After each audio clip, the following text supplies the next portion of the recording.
This is a podcast about one woman's mission to help entrepreneurs and business owners write better business books.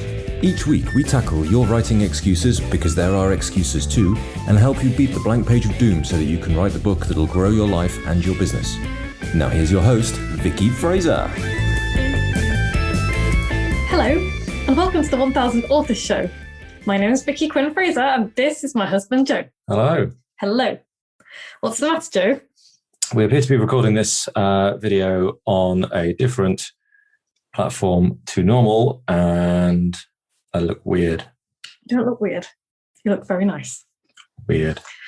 You don't look any weirder than usual. Anyway. So yeah, we're on podcast 259. Oh my God. I know, right? Will it ever end? I don't think so. Not until I'm dead. Okay. I think people are going to be hastening that along. So I couldn't really think of anything to talk about today. So I thought I'd do a "Which kind of writer are you?" quiz. Okay. You know how they have in those awful women's magazines? Like, what kind of lampshade are you? I am unfamiliar with those types of women's magazines, I think. So am I. I don't think I know what I'm talking about. Anyway, but before we get into all of that, Joe, what are you reading? Having finished and loved The Gentleman in Moscow, A Gentleman in Moscow by Amor Towles. Amor Towles? Amor Towles. Towles. Amor Towles. And really loved it. I moved on to their previous book, which was called Rules of Civility, which I kind of don't like as much. I mean, A Gentleman in Moscow is big shoes to fill. Yes. And it came after, actually. Rules of Civility was first, I think. Oh, really? Yeah. Oh. Does that change everything? Wow. That's, yeah. Because I haven't read Rules of Civility yet. Well, it bothers me a little bit in the same way that F. Scott Fitzgerald's, what's it called? You know, that book. The Great Gatsby. The Great Gatsby bothers me in that I have very little frame of reference in which to place the people. Because they all seem to be just absolutely minted and nobbing around on yachts and eating out all the time and just, moving, going off to the Hamptons for the weekend and all that kind of stuff. And it all just feels a bit like an entirely different planet. Whereas you can relate to A Gentleman in Moscow because he was under house arrest in a hotel, and that's kind of what we spent the last year doing. Yeah. Okay, interesting. Cool. So, yeah, I find it a little bit alien. So, interesting. So I've been reading, my fiction read that I've literally just finished is Conjure Women by Afia Atakora. And it's so good. It took me a little while to get into it. I think a bit like your book took you a little while to get into it. And she's been touted as, if you miss like Toni Morrison's writing and people like Toni Morrison, then Afia Atakora's writing is kind of not similar, but that same kind of feels the same. Yeah, feels the same. It's really good. It's about life in the South on a plantation from the point of view of enslaved women, the Conjure women. Is it really awful? It's brutal in places, and you get the rage quite often reading through it, just being like,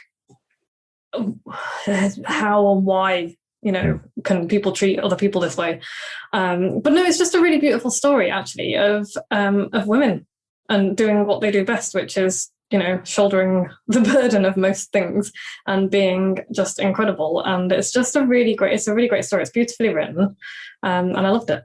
Okay. So I'm going to be reading more of that. And that came in my Books That Matter book box.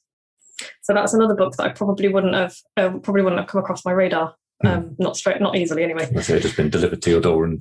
Yeah. So I loved it. And my non-fiction read at the moment, I've just finished Word Slut, and I'm just about to start reading What Great Storytellers Know by Bernadette Dewar, which is, I can't say what it's going to be like, but it's only 130 pages long. So it's nice and short, and it's a beautiful little book as well. It feels nice, doesn't it, Joe? Nice little thing. Yeah, nice little book. So we're reading that for Bookaholics at the moment. Bernadette Dewar, by the way, is one of Seth Godin's teachers. She teaches classes and things in conjunction with. On behalf of Seth. Yeah, or in conjunction with, I think. In conjunction with. Yeah. So yes, those are my books. Those are our books for this week. yeah, sorry we weren't here last week. I just didn't record a podcast. Just didn't happen. I just didn't do it. No, because I didn't, and that's fine. It's okay to sometimes not get things done. It's, not going to destroy the world. Anyway, so this week at the Dingle, we're having a very blustery day today. Yes, I need to go and do a walk around the estate to see if we around the lambs. I explained to Team Moxie people in Power Hour earlier that you were striding manfully about the estate with a saw, and they were like, "Why?" And I was like, "I'm not entirely clear on why." So would you like because to explain? It's a very windy day. The trees are in full, bloom and leaf. The ground's a bit wet because it's been raining all weekend and it's blowing a gale. So I'm kind of assuming there's going to be some branches down somewhere that need a bit of tidying up. Our next door neighbour had, she said, "Oh, could you come and help me with the branch?" And what was actually on her summer house was an entire tree limb. Yeah, it was like it was like a foot thick. Yeah, it was massive. I popped over with a little handsaw thinking I'd just snip a couple of things and that'd be that. And it wasn't. It was a giant. It was a massive thing that prompted me to needing to fix my chainsaw. Yeah. But yeah, things that we've been doing. So on Saturday, I spent the day feeling absolutely rotten because on Friday afternoon, I had my first COVID vaccination. Yay! Nice. And so I'm very grateful for that. I'm not grateful for the way that I felt on Saturday. Yeah, you were pretty unhappy about the whole thing, weren't you? It was just like everything hurt. And I was tired, I haven't felt for a long time. I've never had flu, thankfully. I'm going to touch wood when I say that. I've never had the flu. So I don't know what it feels like to have the flu. And if it feels like that to have the flu, I don't ever want the flu. So yeah, Saturday I did nothing except for... Oh no, I did drag myself into town on Saturday morning and really, apart from the fact that I got a beautiful butter dish, really regretted it. Yeah, it seemed like a somewhat frivolous task, but Vicky desperately needed a butter dish. I did need a butter dish. Really urgently. So she went shopping for a butter dish. And I found one in a junk shop. And it was only 12 quid and it's beautiful cut glass. It's fancy.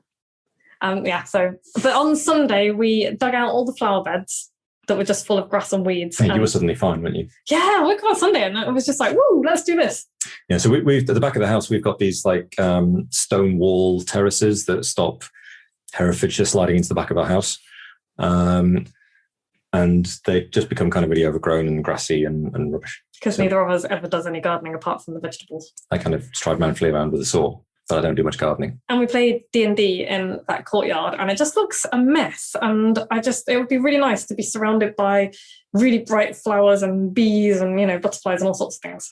So we've sorted that. Anyway, today we're talking, that's not the title. We're talking about, that's very confusing. We're talking about which kind of writer are you? Joe, which kind of writer are you? What kind of writer? And I'm the... Do you want me to give you some options? I'm the list maker.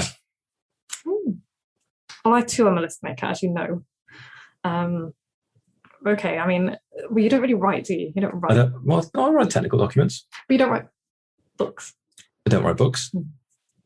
I write technical documents. Cool. Okay, so dear listener, which kind of writer are you? Are you the planner, the blurter, the editor as you goer, the collaborator, the multi-booker? I am being silly. There are probably as many types of writer as there are people who write, but I thought I would just loosely categorize people. Okay. I probably missed out some large categories, being as I planned this at pace earlier. Planned it.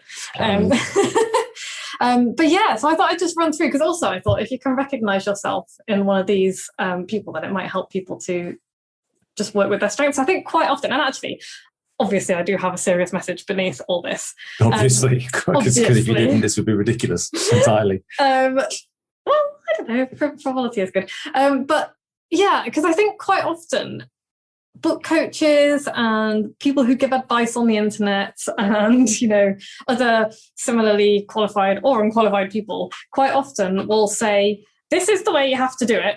And sorry, we're just laughing. Noodle is outside and keeps intermittently appearing. He just pops up from behind the door. Hoping that somebody would let him in. Hello, what are you doing? I'm not letting him in until he does his horrified expression, because that's worth seeing. Okay. But yes, anyway, so it bugs me. It grates my carrot when I see people say, oh, this is the way you must do things, and you must fit yourself into this box, and are you this type of writer, you must do it this way. Because I just think that's unhelpful, because there's always going to be people who go, well, I don't fit into any of those boxes, therefore I'm wrong, or I'm doing it wrong, or there's something wrong with me. And I've got a particular hornet in my bonnet about this kind of thing recently, because for my entire adult business owner life, I've kind of been sold by the shouty loud voices on the internet, which is like 90% mediocre white men and 10% noisy girl boss women, all sort of saying, this is the way you have to do things, and then you can do this and you will get like these great results, and you'll sell £1 million doing this and £1 million doing that. And it's never worked for me. And so I've always been like, and it's not that I don't feel like I've failed in business or anything, but I've never got the results that I have expected from the stuff that I have been told. Do you know what I mean? And so my go-to reaction has instantly been, oh, I'm doing it wrong. There's something wrong with me. What's wrong with me? What am I doing wrong? And I don't think actually I'm doing anything wrong. I think it's just that that's not, you don't, people, yeah. So it's like when you see the disclaimer at the bottom, results aren't typical. It's like, well, don't claim those results then, because it's in tiny, tiny things. So you see all of these testimonials that I wonder how many of them are actually real testimonials anyway. And they're not about the substance of the thing. They're about, I made this 5 figures in a week with this launch, or I made, here is my $1 million launch. And what they don't tell you is, how much of that goes to affiliate fees for a start, because if your affiliate program is 50%, then your $1 million launch is actually a 500 grand launch. How much did it cost you, and how many refunds did you get? Because that's the other thing, that it's like those figures are meaningless, and all they do is serve to put the rest of us into this little shame bubble of like, well, why is that not happening for me? What's wrong with me? And there are many, many reasons why not. It's like we all have very different circumstances. So those people who have done $1 million launch have this massive team behind them. They have a massive platform behind them. They don't have a 500-person list. They don't have a few hundred people following them on Instagram. They have millions of people. And so so all of that stuff has kind of got me thinking about book advice and writing advice, and how, if you could just be this type of person, you can do this thing with this book. And it's all bullshit. Right.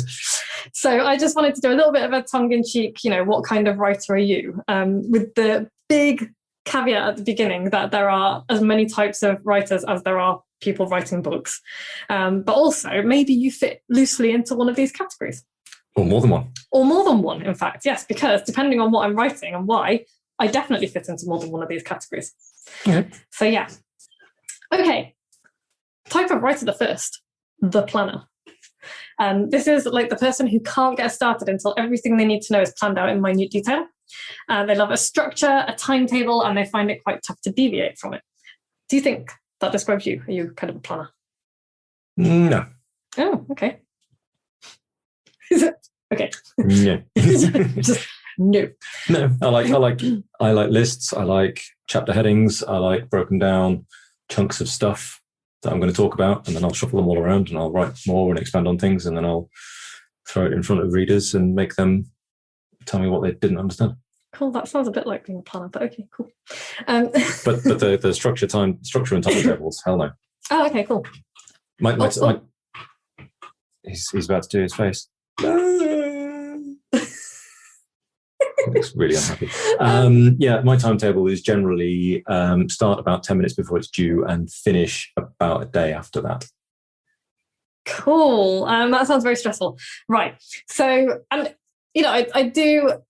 I'm joking slightly in this kind of planner thing, but I mean, one of the things that I teach people, if it suits them, is how to plan a book, how to outline a book, how to get all the detail down, because it can make things much easier. And one of my Team Moxie members, I know, loves planning everything out. She needs to have everything, I know what I'm going to do, and then I'm going to do it. And that's cool, because that works really well for her. And there are some advantages to this way of writing. And the advantages are you always know exactly what you're going to do when you sit down to write.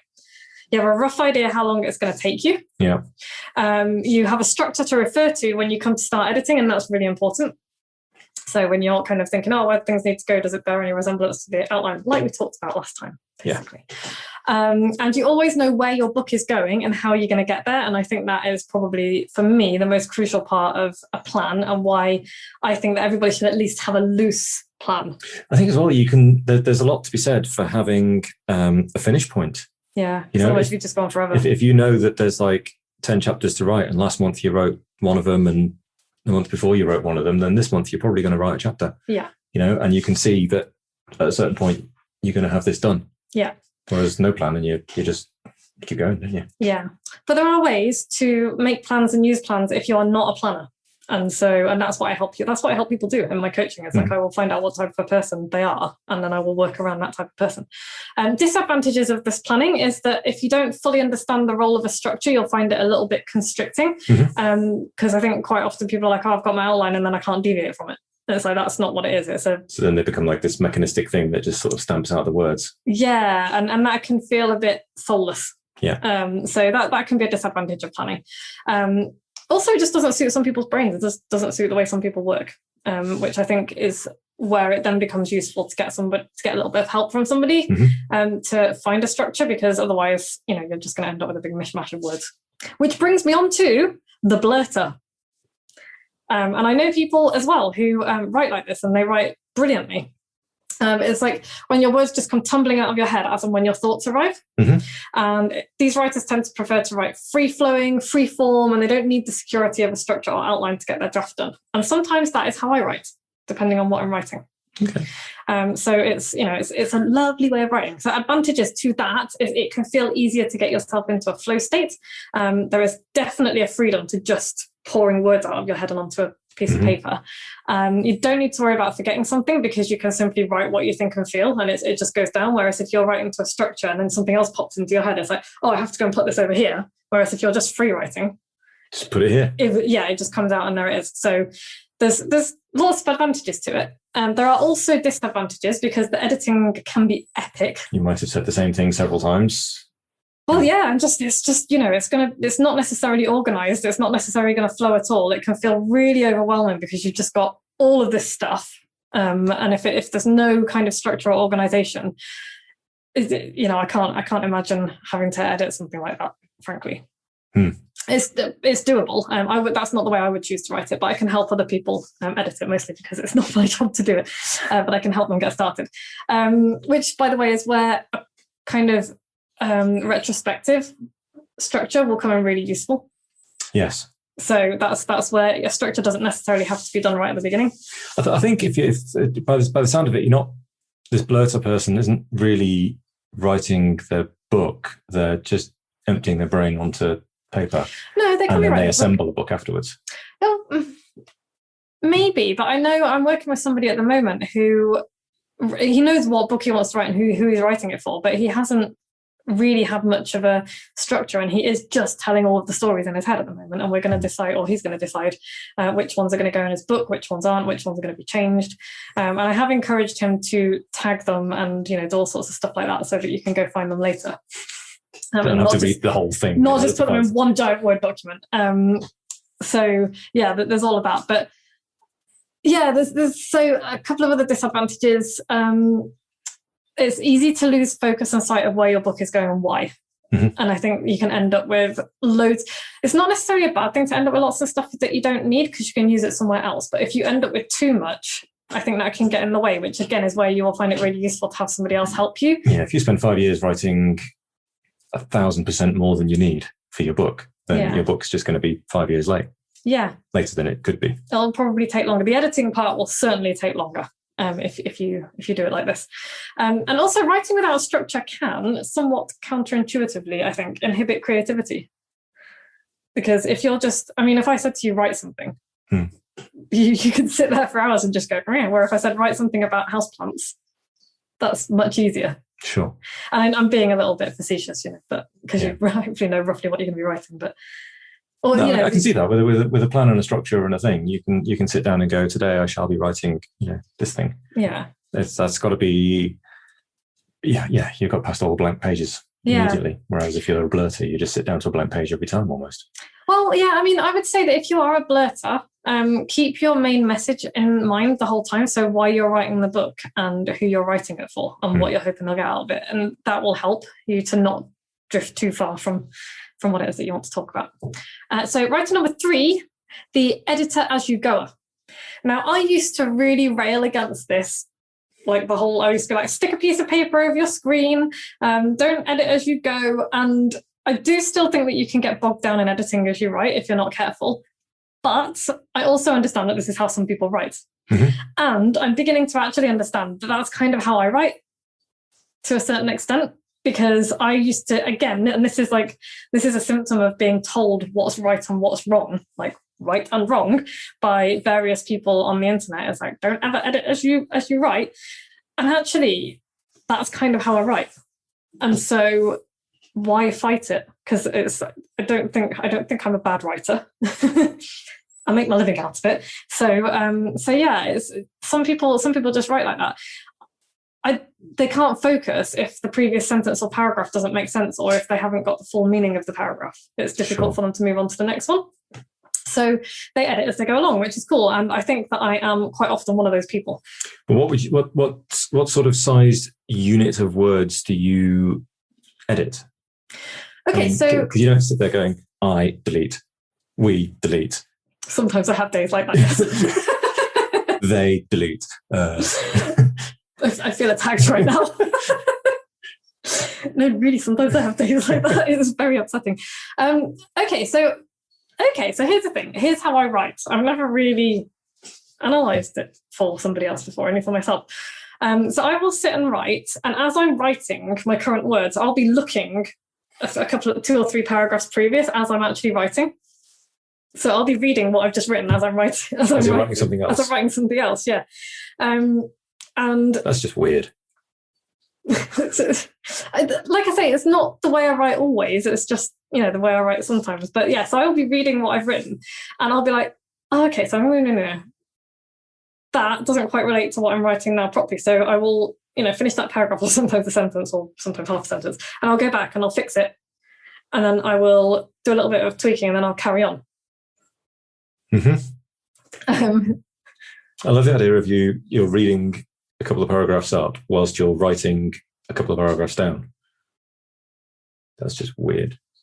You know what? If anyone's listening to this, if anyone else does that, will you get in touch with me, please? Because I'm just Joe's made me feel like a freak, which is reasonable because I am quite weird. But I can't think that that's such a weird thing. Anyway, so yeah, if you do that, come and join the freak team and let me know. So advantages of writing like this, you get more of a sense of how your book will turn out as you go along.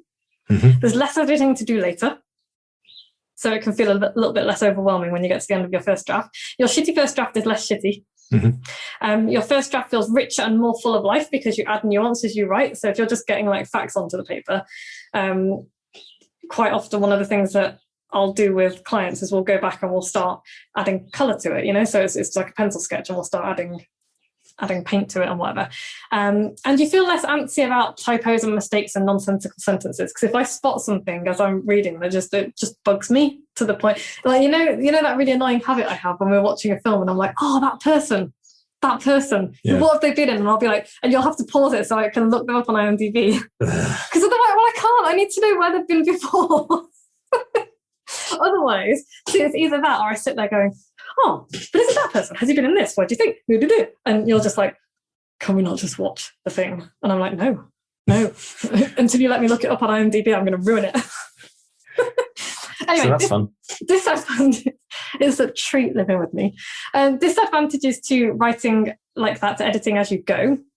It can inhibit the flow of writing. So we can get caught up in stuff that really doesn't matter at this stage, like typos and grammatical mistakes and things like that. So I do have to stop myself from spending all of your time in the edit rather than writing the new stuff. Yeah. So it is a bit of a fight between me and myself, my inner editor and my inner writer. And it can take longer to get the shitty first draft done. So even though it might take less time to edit at the end, the shitty first draft takes longer, which can make it feel a little bit like a bit of a longer slog. And I can lose the thread of what I was writing as I go back to correct or rewrite previous paragraphs. So I do think it's important to just be careful to, finish an idea or a cool thought that you've had before you go back. Yeah, I mean, it sounds like if you're an editor as you go, then you probably shouldn't also be a stream of consciousness. Yeah, because that could just be squirrely nonsense, couldn't it? Yeah, I mean, sometimes what I write is squirrely nonsense, if I'm honest. Sometimes I even put stuff out into public that's squirrely nonsense. I try not to, but it happens. So, type of person, the fourth. Oh, yeah, if you're an editor as you go and you read what you're writing as you write, then let me know, because I don't know if I really am weird or not. Number 4, the collaborator, which writing with other people. Can be an absolute joy, or it can be a real trial, depending on what you're writing and who with. So how typically do collaborators work? I mean, is it like, I'll take this chapter, you take that chapter, or is it, I'll do the first draft and I'll draft this chapter and you edit it, or is it you don't both sit there looking at the same keyboard, taking turns pressing keys? Do you? No, that would be really weird. So what sort of granularity is the collaboration done usually? I cannot speak for people who write collaboratively, because I'm sure there are, again, as many different ways of doing it as there are people doing it. But I do know that I think the guys who write Publish Repeat, which is a pretty good book, I think sometimes they take a chapter each and then they'll go back and edit each other's stuff. Sometimes they actually work together on the draft, and so their rough draft will be like, okay, so how's this chapter? They write fiction, by the way, apart from that one book. But yeah, it might be like, I think I remember them saying that they might get together and kind of storyboard out what the chapter's going to be. And so they'll be like, okay, so it's going to be like this, and then they might start writing notes and bits out, and then one of them will usually go away and write the first draft. Flesh it out, I think. But yeah, or you could, I've seen people try and kind of write and shed online Google Docs before, and I just think that could end up in a bun fight and a half. Because if someone was editing my work as I was writing it, I think I would have to send them a bag of dicks in the post. I really do. So could be irritating. You should at least be editing a different page. Yeah. I tell you what, there are copywriters, and if you're a copywriter listening to this, never ever do this. Like, I'm just like, why would you do this? I've heard copywriters tell stories about, they would be writing copy for a client in a Google Doc. They would give access to the client before it was finished. And then the client would be like making comments on that. It's like, they're looking over the show. It's like, no. It's like standing behind you, just looking at you. Why would you do that to yourself? It's like, good Lord. So yeah, you're probably guessing I'm not really a collaborative writer.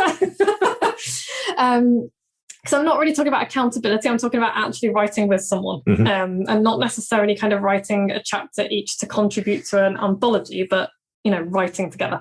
I've like I said, I've tried it. It wasn't really for me. That's cool. It's not for everybody. Advantages, though, you get to bounce your ideas off the people that you're writing with, and you can discover fairly early on what might work and what might not. And also you don't get all the blame if it's shit.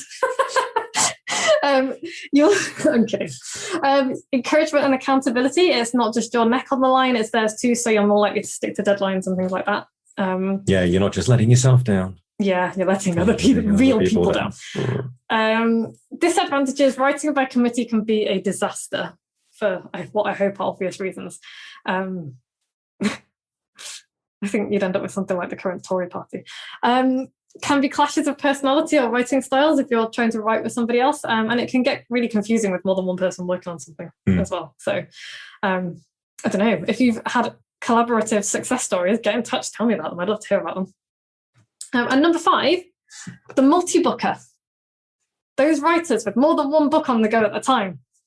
Hello. I currently have 2 active books on the go and 3 that are kind of lurking in the background eyeballing me. Right.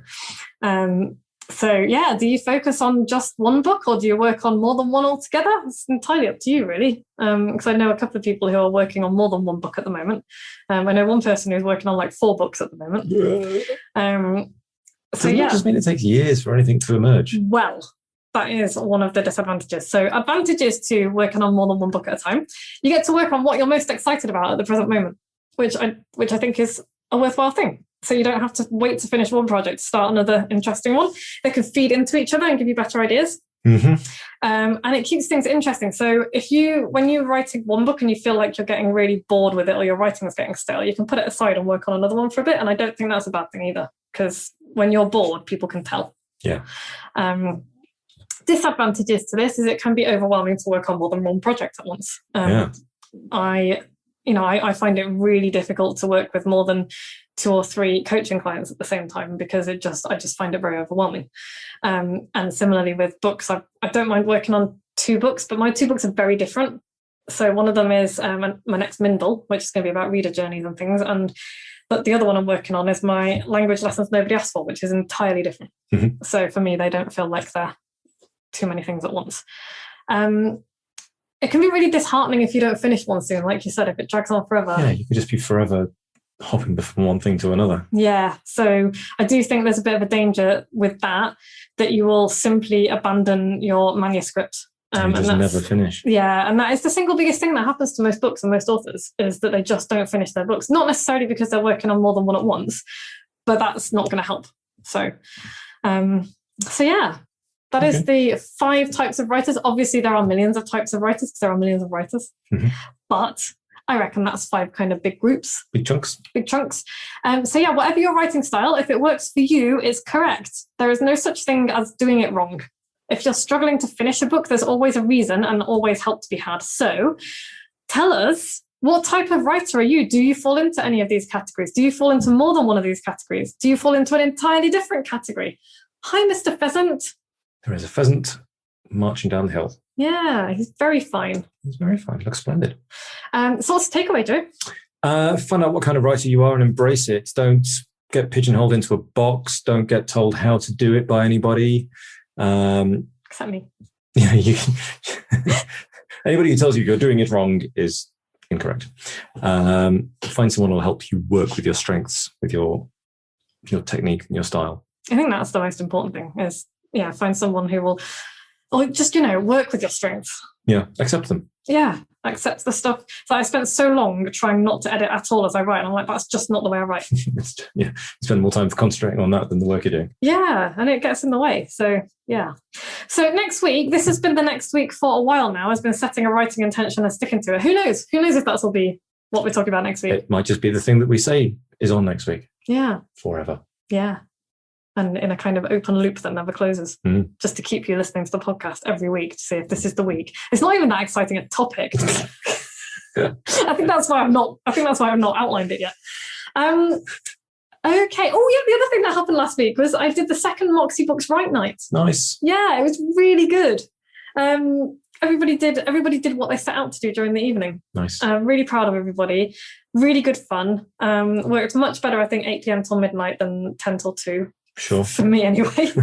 Less exhaustion. Oh, gosh, yes. And yeah. That's sweet. And I've got a new masterclass coming up on the 27th of May. New masterclass, 27th of May. Thursday, 27th of May at 7 p.m. And it's going to be all about the reader journey. Nice. And book outlines. Cool. Yeah. So if you want to work with me for an hour and a half plus a 30-minute Q&A, pop it into your diary now. Thursday, the 27th of May, 7 p.m. UK time. I will put all of the booking stuff up in the next couple of weeks before we go on holiday. And yeah, you can come and outline or read a journey your book. Sweet. In the masterclass, and then ask me anything you want to afterwards. It's pretty much the most cost-effective way of getting my brain on your book idea. Nice. So yeah, thanks, Joe. No worries. If you've listened to every episode, email me with your postal address and I will send you a silly gift. If you like this podcast, go and subscribe and leave us a rating. 5 stars. Or whatever number of stars suits you. 5. If it's not 5, other podcasts are available.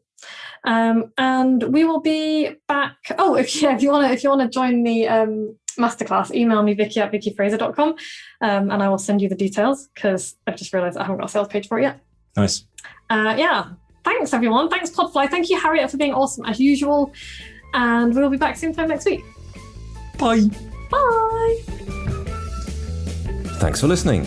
You can find links and show notes on the website at moxiebooks.co.uk/podcast, where you can also sign up for the best daily emails in the multiverse and find loads of free resources to help you write your book. We'll be back the same time next week with more tales from the book writing trenches and the latest on what the tiny sheeps have been up to.